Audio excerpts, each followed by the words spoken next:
Welcome to Private Money Secrets. I'm Keith Yackey and I'm your host, and all we talk about here is private money, real estate, and some other fun stuff. Grab your favorite beverage. Let's dive in. Yo, it's Keith Yackey here, founder and creator of the Private Money Process, where I teach you step by step how to raise private money for your deals. A lot of people are trying to get stuff done, and there's two camps. There's the guy that's working his job, or gal working her job, and she has the side hustle, right? She's looking to get into real estate, flip her first property, make a chunk of dough, and then really expand and get into all different facets of real estate investing. And there's there's a lot of them. Then there's the person that's already full time, and they're looking to really grow their thing, right? One of the things that I get asked a lot, and it's a topic that I work with my clients, and it's something that I'm always focused on myself, is how do I get more done in less time? And there's probably, 13,000 books maybe published a year when it comes to time management, or how to be a high performer, or how to get shit done, that type of stuff. And the truth of the matter is, the one that I found that is my absolute favorite is High Performance Habits by Brendon Burchard. I think it's just an absolutely fantastic book. As somebody who knows him personally, I can say that the dude is the real deal. But one of the things that he shares that I think has been a tool for me that I thought was one of the most powerful things, he says, where do you want to go? Find out what that end goal is. Maybe you see it in somebody else. Maybe you look at me or somebody else who's, created a big portfolio of rentals they've owned or flipped a lot of properties or what have you. And you go, well, that's where I want to be. Or you see the end result. You go, man, I want to have $20,000 passive income coming into my life, or I want to have $200,000 a month passive income coming into my life, whatever your goal is.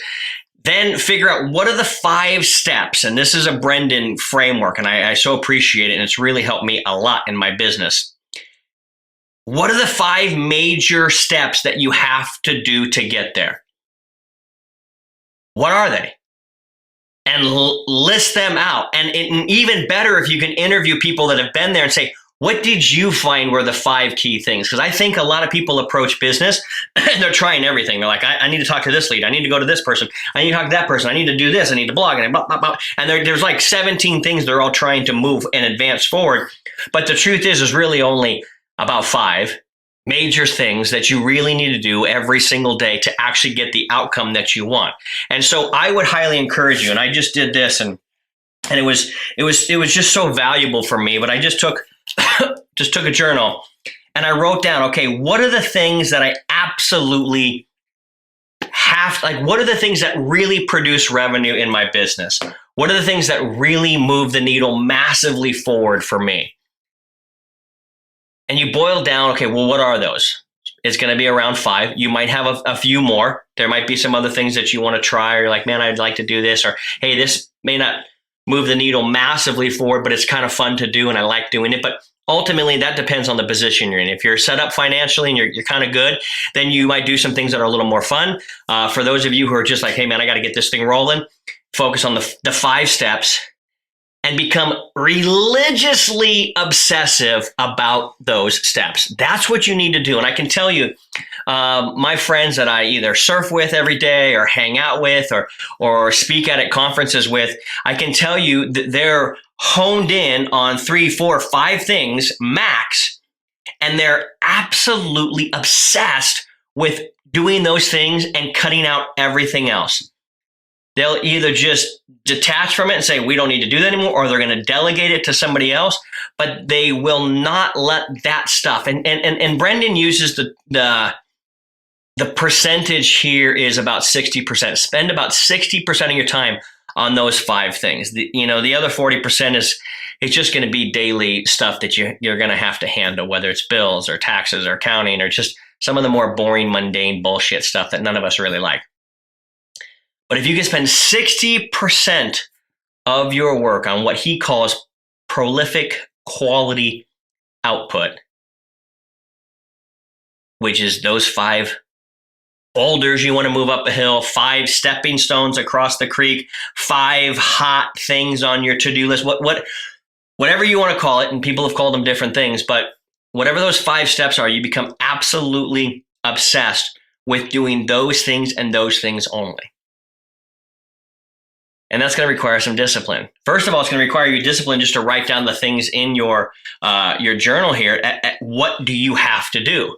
What are these things that you need to accomplish? What are these things that you need to get done? Write them out. Don't just think about them. I know you're probably like, it's a digital age. Let me just use my phone and my notes. No.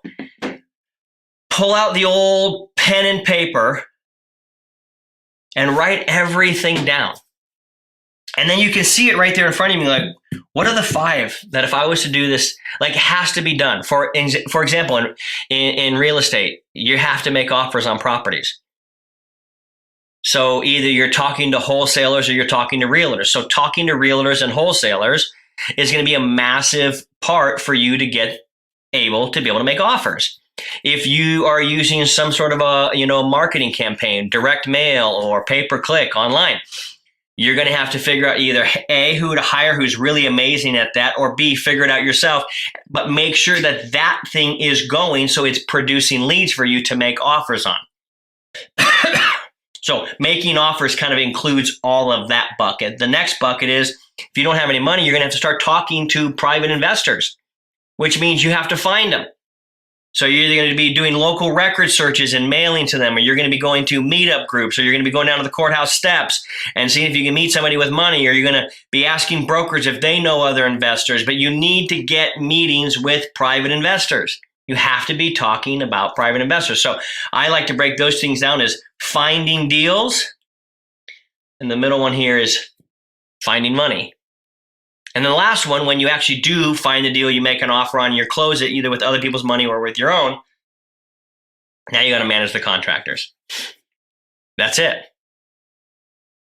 And then if you have a long-term rental portfolio strategy, then once the contractor's done, now you will manage the manager, who is the property manager that's going to, want 7 to 10% of whatever the gross rent is to be able to manage your deal. But you don't want to manage it yourself, because that's not where you make your money, is managing it. Get a good manager, let them have their fee, so that way the rentals are keep coming in. But your priority and what you should be spending at least 60% of your time on is finding deals, finding money. And what are those things? What are those activities? And that's something you need to ask yourself is, am I finding deals or finding money today? If you're not, you're moving backwards.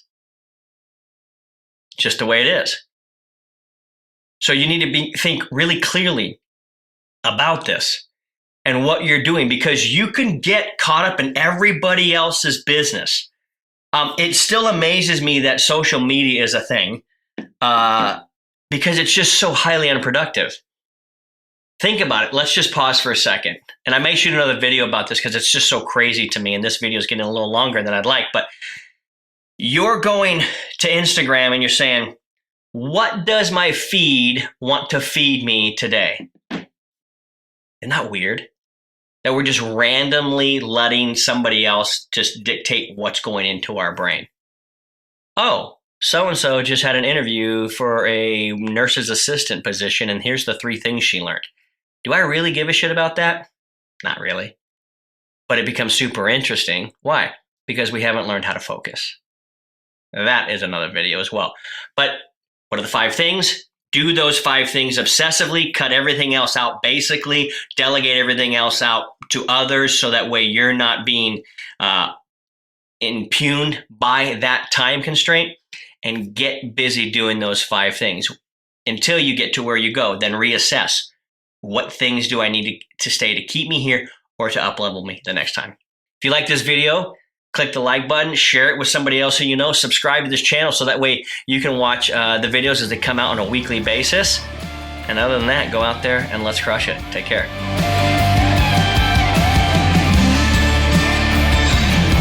All right, so if you're wanting to learn how to raise more private money, go to www.privatemoneypro.com, www.privatemoneypro.com, where I can show you how to be a private money pro. Take care and go rock it.